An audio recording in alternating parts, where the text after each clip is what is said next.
Oui, alors comme je le dis toujours, parler de ses propres vins, c'est quand même très délicat et c'est surtout très facile parce que je vais vous dire comme tout vigneron que c'est formidable, que c'était bon. Donc je préfère plutôt parler de ce que je fais à Viran avec la famille Chélan, qui est une famille de vignerons artisans extraordinaires, de gens qui depuis 20 ans essayent de vraiment faire progresser l'appellation, donc on est en Côte d'Aix-en-Provence. Et surtout, ce qui est intéressant, c'est qu'on est sur une zone qui n'avait pas de réputation particulière au niveau viticole et qui était réputée, puisque c'est Lafare, les oliviers, pour ses plantations d'oliviers. Et ils ont d'excellentes plantations aussi, et ils font une huile d'olive sur leur domaine en propre absolument remarquable, une des toutes meilleures.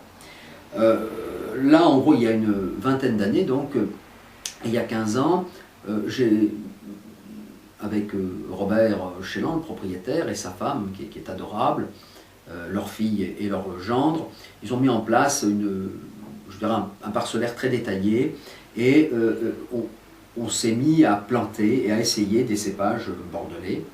On va les appeler comme ça, même si moi je ne sais pas ce que c'est qu'un guillemets un cépage bordelais, ou un cépage bourguignon, ou un cépage entre guillemets américain. Pour moi, un bon cépage, c'est un cépage qui est adapté à des conditions climatiques et à un terroir. Bon. Et après, je dirais, on voit ce que ça donne. Et c'est vrai que le Cabernet Sauvignon américain a donné des idées à quelques gens du Sud qui se sont dit, vu les conditions climatiques que nous avons, il sera toujours en maturité. Par contre, est-ce que les sols sont idoines pour accueillir les ravicelles, donc l'enracinement potentiel qu'a besoin un Cabernet Sauvignon, qui aime plutôt les sols un peu meubles et non pas la roche argilo-calcaire comme nous l'avons dans le sud de la France. Hein. Donc l'effet terroir est important. Et il s'avère que il y a des possibilités absolument fantastiques. Et nous avions donc planté des Cabernets Sauvignon sur 3 terroirs et des Merlots sur 2 plantiers bien précis, très riches en argile. Avec le temps, les premières cuvées que j'ai lancées dans les années, on va dire, le premier millésime a été 98, 2000 et 2001 ont été encore très Cabernet Sauvignon Syrah, et petit à petit, certains plantiers sur les Merlots, ou certains plantiers de Syrah qui ont eu 10 ou 12 ans ont commencé à donner de très très bonnes choses. Donc là, les cuvées Verdier en Château-Viran sont une extension continue, c'est-à-dire qu'il n'y a jamais en vérité totalement le même vin tous les ans, puisque je me sers de ce parcellaire, de cette mosaïque, pour aller y récolter les raisins qui ont la plus belle maturité physiologique, et bien évidemment les trier, assurer une vinification dans des petites cuves donc, où tous les lots sont séparés, et après, bien sûr, ces lots, après la fermentation alcoolique et malolactique, nous les passons en barrique neuve. Donc, à la base, depuis maintenant une dizaine d'années, nous procédons à laisser sur 30-35 barriques neuves, hein, ce qui est quand même important, sur les lots supérieurs. Les cuvées Éric Verdier, entre guillemets, celles qui vont porter le nom Château-Viran, cuvée Éric Verdier ou nos limitantes gérées, et c'est le cas de la 2012 que je vous propose aujourd'hui, sont là, dans ces 35 barriques, encore un lot identifié bien précis qui va mettre en exergue ou un Cabernet Sauvignon, ou un assemblage Cabernet Sauvignon Syrah, ou un assemblage Merlot, un petit peu Cabernet.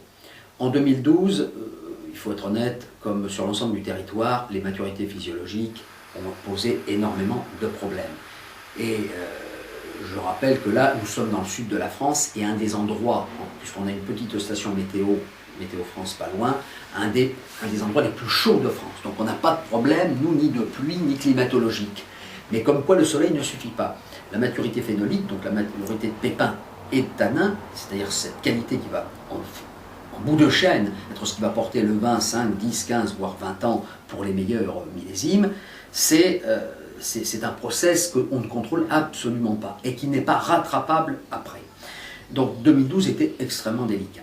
Extrêmement délicat, je n'avais pas de très bonne maturité, mais la chance, c'est que dans ces années justement où on peut vendanger relativement tard, on a pris le risque de laisser le plus longtemps possible un petit plantier, mais alors tout petit, de Cabernet Sauvignon arriver à une extrême possibilité de maturité. Et c'est vrai qu'on a eu un fin septembre très très beau en 2012, ce qui nous a permis vraiment de récolter très sain et surtout sans une goutte de pluie pendant 15 jours.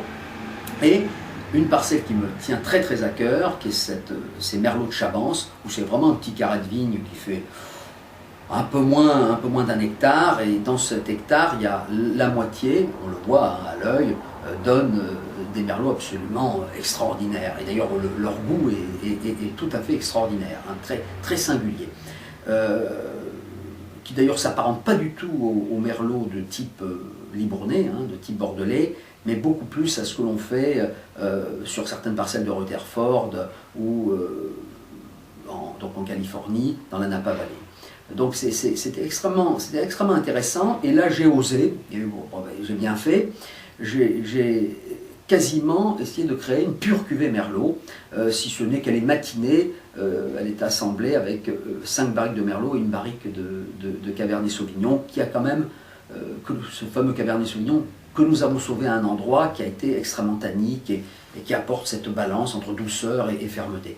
Non, c'est une jolie cuvée. Le seul problème, c'est qu'habituellement, on produit 3000 bouteilles, on fait 10 pièces en cuvée Verdier Prestige, et là, malheureusement, on n'a que 6. Donc, voilà, je vous laisse avec le carré des vins, vous débrouiller pour votre allocation. Ce n'est plus de mon ressort, mais ça vaut le coup d'en acheter 2-3 bouteilles, et surtout de le goûter assez rapidement, puisque vous allez l'avoir donc à la fin janvier 2014, et ce sera amusant de le goûter justement dans cette phase, avant qu'il ait besoin de sommeiller 1 an, comme tous mes vins ont besoin de 1 an à 2 ans de bouteille, pour commencer vraiment à s'exprimer pleinement. Voilà. Non, écoutez, j'espère que ça vous plaira. Bonne dégustation.